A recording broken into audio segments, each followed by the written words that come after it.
sinh mi đang phen lâu na lính chia mây mà phen lâu na lính chiêm lâu mình về dòng na đây lâu mà đi thì lính kinh chú lâu mô mà thu cái lùm na bài bên lề so kinh nghiệm na lâu thế ninh và lâm thu rê na lính chiêu tu là vi sinh hẹn sẽ lê kinh chiêu là vi xin cất nhà ninh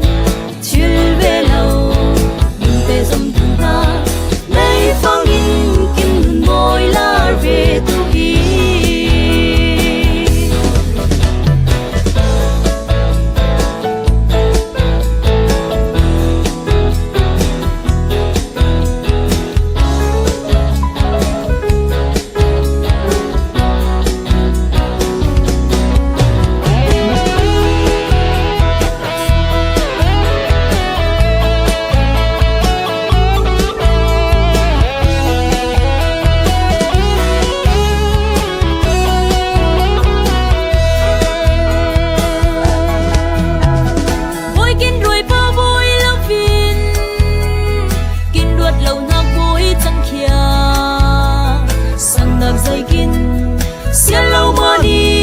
vì lâu môn ham thu